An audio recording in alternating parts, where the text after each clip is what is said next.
ಎಲ್ಲರಿಗೂ ನಮಸ್ಕಾರ. ನಾವೀಗ arithmetic progression second exercise next question 15th question ಆಗಿದ್ದೀವಿ. 15th question, for what value of n are the nth terms of 2 APs 63, 65, 67 etc. and 3, 10, 17 etc. Equal. Question ಏನಂದರೆ, ಇಲ್ಲಿ 2 AP ಇದೆ. ಒಂದನೇದು 63, 65, 67 ಆ ಥರ ಬರ್ಕೊಂಡೋಗಿದ್ದಾರೆ. ಎರಡನೇದು 3, 10, 17 ಆ ಥರ ಬರ್ಕೊಂಡೋಗಿದ್ದಾರೆ.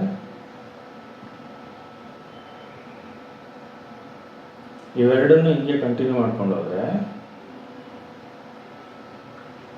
ಎಲ್ಲೋ ಒಂದು ಕಡೆ ಎರಡರಲ್ಲೂ ಸೇಮ್ ನಂಬರ್ ಬರುತ್ತೆ. ಅದು ಎಷ್ಟನೇ ಟರ್ಮ್ ಅಂತ, n ನಂಬರ್ ಆಫ್ ಟರ್ಮ್ಸ್. ಈ 2 APಯಲ್ಲಿ ಎಷ್ಟು ನಂಬರ್ ಆಫ್ ಟರ್ಮ್ಸ್ ಬರೆದ್ರೆ ಆ ಕೊನೆ ನಂಬರು ಸೇಮ್ ಬರುತ್ತೆ ಅನ್ನೋದು ಕ್ವಶನು.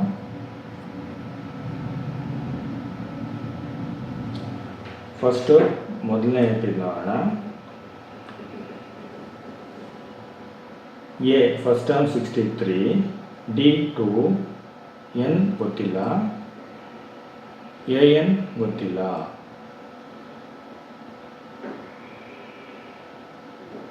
ಎರಡು APಯಲ್ಲಿ ಹಂಗೆ ಕಂಟಿನ್ಯೂ ಮಾಡ್ಕೊಂಡ್ರೆ ನಂಬರ್ಸು 2 APಯಲ್ಲೂ ಒಂದೇ ನಂಬರ್ ಬರುತ್ತಂತೆ. ಆ ನಂಬರ್ ಯಾವುದು ಅಂತ ಕಂಡುಹಿಡಿಯಬೇಕು. ಅಥವಾ ಅದು ಆ ನಂಬರ್ ಅಲ್ಲ, ಅದು ಎಷ್ಟನೇ ನಂಬರ್ ಅಂತ ಕಂಡುಹಿಡಿಯಬೇಕು, ಎಷ್ಟನೇ ಟರ್ಮ್ ಅಂತ. Next same third formula, an = a + n - 1d. ನಮಗೇನೇನು ಗೊತ್ತಿದೆ, ವ್ಯಾಲ್ಯೂ ಹಾಕೋಣ. an ಗೊತ್ತಿಲ್ಲ, a 63, n ಗೊತ್ತಿಲ್ಲ, n - 1 ಇಂಟು d ಗೊತ್ತಿದೆ 2. ನೆಕ್ಸ್ಟು an = 63 ಪ್ಲಸ್ n - 1, ಅದನ್ನು 2 ಇಂದ ಮಲ್ಟಿಪ್ಲೈ ಮಾಡಿದ್ರೆ 2n - 2 ಆಗುತ್ತೆ.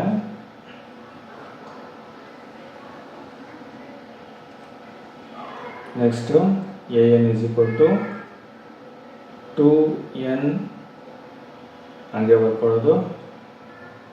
ಆಮೇಲೆ 63 - 2 61 ಆಗುತ್ತೆ. ಇದು ಫಸ್ಟ್ ಈಕ್ವೇಷನ್ ಅಂತ ಇಟ್ಕೊಳ್ಳೋಣ. an = 2n + 61. ನೆಕ್ಸ್ಟು ಸೆಕೆಂಡ್ APಗೆ ಹೋಗೋಣ. ಅಲ್ಲೇನಾದ್ರು ಈಕ್ವೇಷನ್ ಬರುತ್ತೆ ನೋಡೋಣ. ಸೆಕೆಂಡ್ APಯಲ್ಲಿ first term 3, difference 7, number of terms ಗೊತ್ತಿಲ್ಲ, ಲಾಸ್ಟ್ ಟರ್ಮ್ ಗೊತ್ತಿಲ್ಲ. Formula same, an = a + n - 1d. ನಮಗೆ ವ್ಯಾಲ್ಯೂ ಗೊತ್ತಿದೆ, a ವ್ಯಾಲ್ಯೂ ಗೊತ್ತಿದೆ 3, d ವ್ಯಾಲ್ಯೂ ಗೊತ್ತಿದೆ 7, ಮಿಕ್ಕಿದೆಲ್ಲ ಹಂಗೆ ಬರ್ಕೊಂಡಿದ್ದೀವಿ.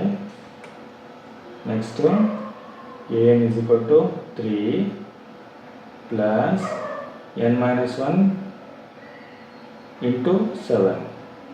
n - 1ನ 7 ಇಂದ ಮಲ್ಟಿಪ್ಲೈ ಮಾಡಿದ್ರೆ 7n - 7 ಆಗುತ್ತೆ. ನೆಕ್ಸ್ಟು an = 7n, ಮುಕ್ಕಿರೋದು -7 + 3, ಆನ್ಸರ್ -4 ಆಗುತ್ತೆ. ಇದು ಎರಡನೇ ಈಕ್ವೇಷನ್. an = 7n - 4. ಫಸ್ಟ್ ಈಕ್ವೇಷನ್ನು an, ಸೆಕೆಂಡ್ ಈಕ್ವೇಷನ್ನು an.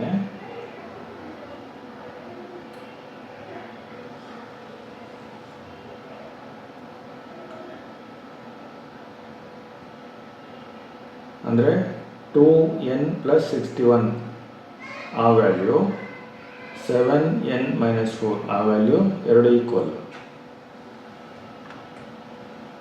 ಫಸ್ಟ್ ಈಕ್ವೇಷನ್ ಸೆಕೆಂಡ್ ಈಕ್ವೇಷನ್ನು ಕನ್ಸಿಡರ್ ಮಾಡಿದ್ರೆ 2n + 61 = 7n-4 ಎರಡು ಈಕ್ವಲ್, ಯಾಕಂದರೆ ಎರಡಲ್ಲೂ an ಬಂದಿದೆ. ಇದನ್ನು ಸಿಂಪ್ಲಿಫೈ ಮಾಡಿ ನೋಡೋಣ. n ಇರೋದನ್ನೆಲ್ಲ LHSಗೆ, ಹೋಲ್ ನಂಬರ್ಸ್ ಅಥವಾ ಇಂಟೀಜರ್ಸ್ ಇರೋದೆಲ್ಲ RHS ತಗೋಣ.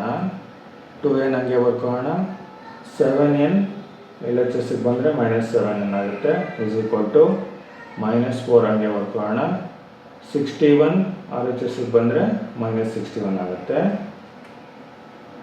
ನೆಕ್ಸ್ಟ್ 2n - 7n, ಅದಕ್ಕೆ ಆನ್ಸರು -5n ಆಗುತ್ತೆ, -4 - 61 ಕ್ಯಾಲ್ಕುಲೇಟ್ ಮಾಡಿದ್ರೆ -65 ಆಗುತ್ತೆ. ಎರಡು ಕಡೆ ಮೈನಸ್ ಇದೆ, ಮೈನಸ್ ಕ್ಯಾನ್ಸಲ್. 5n = 65.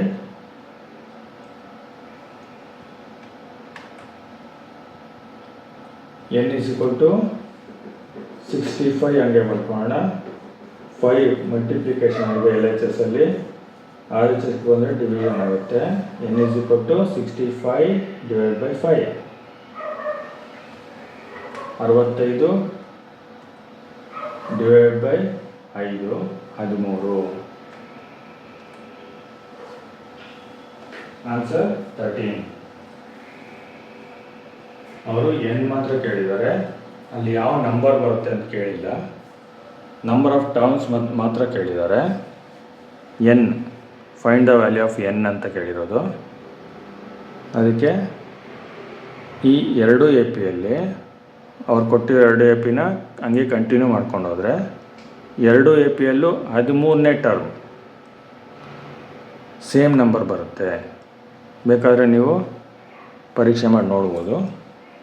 ಸದ್ಯಕ್ಕೆ ಈ ಕ್ವಶನ್ಗೆ ಆನ್ಸರು n = 13. Thank you.